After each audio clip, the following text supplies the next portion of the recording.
নমস্কার বন্ধুরা, প্রতিদিনের মতো আজকে একটা দারুণ রেসিপি নিয়ে চলে এসেছি। তো আজকে আমি একদম অনুষ্ঠান বাড়ির মতো চানা মশলা রেসিপি করে দেখাবো। তো আজকে আমি যে নিয়মে বানাবো ওই নিয়মে বানালে একদম অনুষ্ঠান বাড়ির মতো দেখতে খেতে দুটোই লাগবে। তো আমি এই রেসিপিটা কী করে করবো প্রথম থেকে শেষ পর্যন্ত ভিডিওটি দেখবে, আশা করছি খুবই ভালো লাগবে। প্রথমে ছোলাটা সেদ্ধ করে নেব, তার জন্য কড়াই দেবো জল।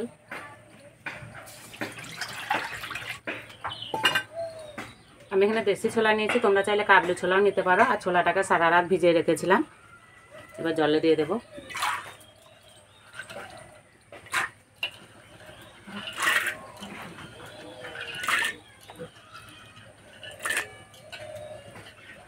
আর বন্ধুরা, এই দেশি ছোলা যেমন স্বাদ তেমনই গুণ। এবারে ছোলায় দেবো অল্প একটু খাবার সোডা আর নুন। আর এখানে আমি দুটো আলু নিয়েছি আর এই সাইজে করে কেটে নিয়েছি, দিয়ে দেবো।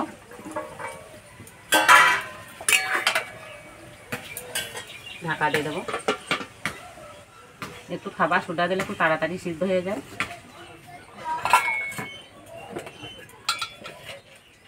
এখানে নিয়েছি একটা টমেটো, একটা পেঁয়াজ, এবার আমি গ্রেট করে নেব। তোমরা চাইলে মিক্সিতে পেস্ট করেও নিতে পারো।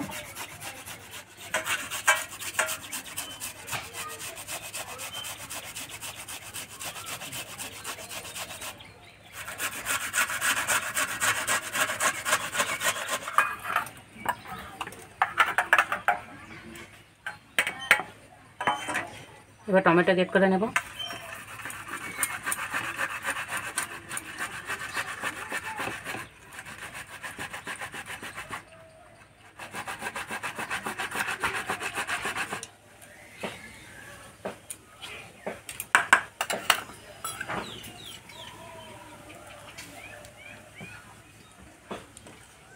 চাপাটা খুলে দেব। জল খুব ভালোভাবে গরম হয়ে গেছে, ফুটে গেছে। এখানে একটা সাদা কাপড় নিয়েছি, এই কাপড়ে দেবো চা পাতা। ভালো করে বেঁধে দেব।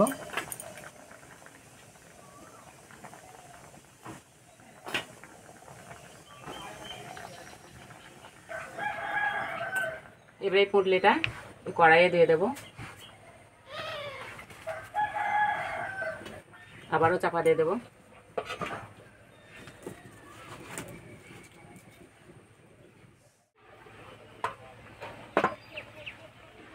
জল ফোটার পরে দিয়েছি, আর চায়ে কত সুন্দর লেখা হয়েছে। এবার আলুগুলো তুলে নেব।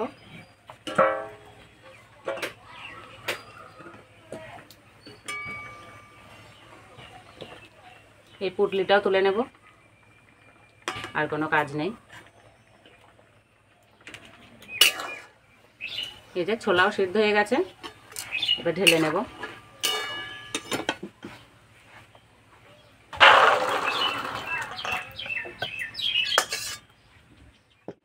এবার গোটা মশলা ভেজে নেব। তার জন্য নিয়েছি এখানে রাঁধুনি, গোলমরিচ, দারচিনি, লবঙ্গ, এলাচ একসঙ্গে ভেজে নেব।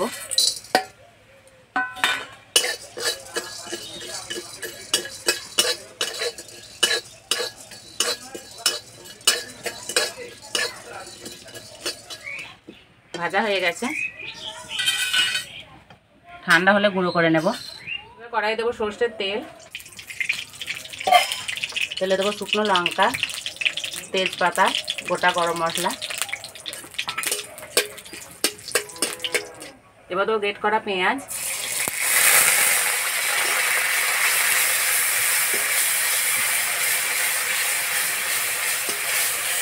গ্রেট করা টমেটো,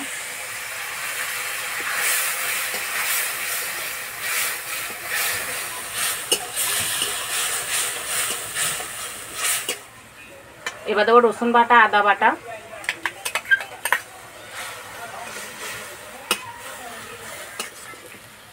এবার দেবো গুঁড়ো মশলা, জিরে গুঁড়ো, ধনে গুঁড়ো, লঙ্কা গুঁড়ো, হলুদ,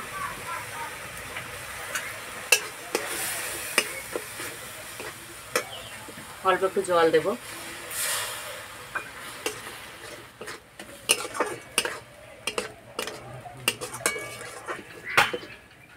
এই সময় উনানে আঁচটা কমিয়ে দেবো।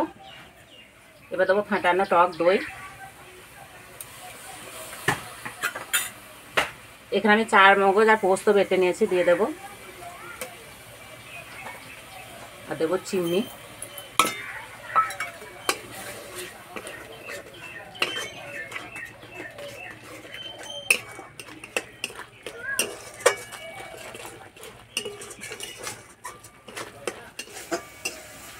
মশলা কষানো হয়ে গেছে, এবার মশলা থেকে তেল ছেড়ে গেছে। এবার সিদ্ধ ছোলা দিয়ে দেবো। এবার সিদ্ধ আলুগুলো ভেঙে দিয়ে দেবো। এতে তরকারি ঝোলটা বেশ মোটা হবে, খেতেও ভালো লাগবে।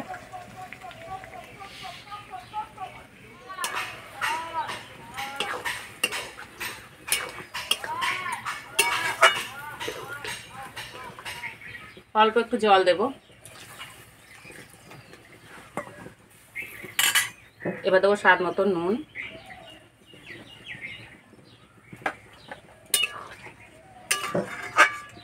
দুই একবার ফুটিয়ে নিলেই হয়ে যাবে।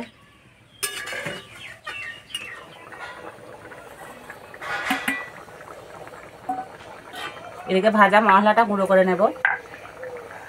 এই চানা মশলার আসল স্বাদ হচ্ছে এই ভাজা মশলা।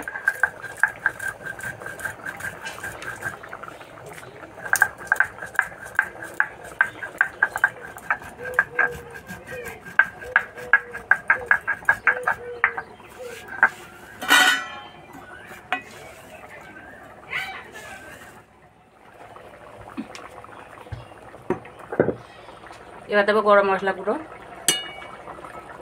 ধনেপাতা কুচি, ভাজা মশলা গুঁড়ো,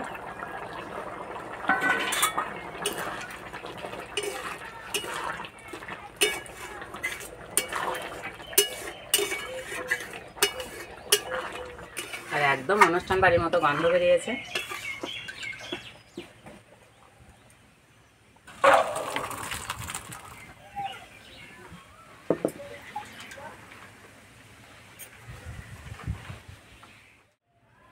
এই চানা মশলাটা আর একটু স্বাদ বাড়ানোর জন্য এখানে আমি 1 চামচ ঘি নিয়েছি। ঘিটা ভালো করে গরম করে নিয়েছি। এবার পদে দিয়ে দেবো।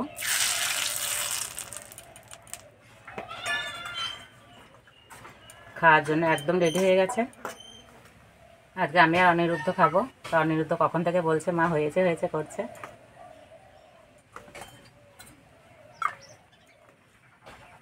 গন্ধেই মনে হচ্ছে পেট ভরে গেল। তোমরা চাইলে লুচি, পরোটা বা ভাতের সঙ্গে খেতে পারো।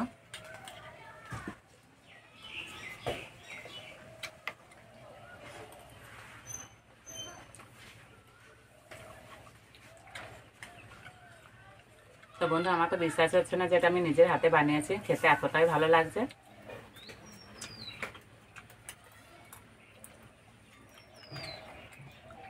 একদম অনুষ্ঠান বাড়ির মতো লাগছে।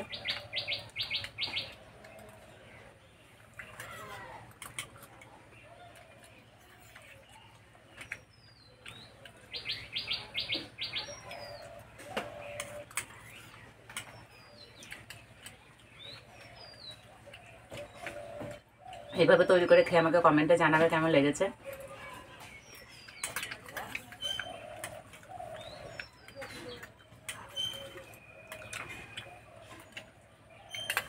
আজকের রেসিপিটা ভালো লাগলে বন্ধুদের সঙ্গে শেয়ার করবে, চ্যানেলটি সাবস্ক্রাইব করবে। আজকে এই পর্যন্ত আবার অন্য কোনো ভিডিওতে দেখাবো। তখন তো সুস্থ থাকবে, ভালো থাকবে, সাবধানে থাকবে।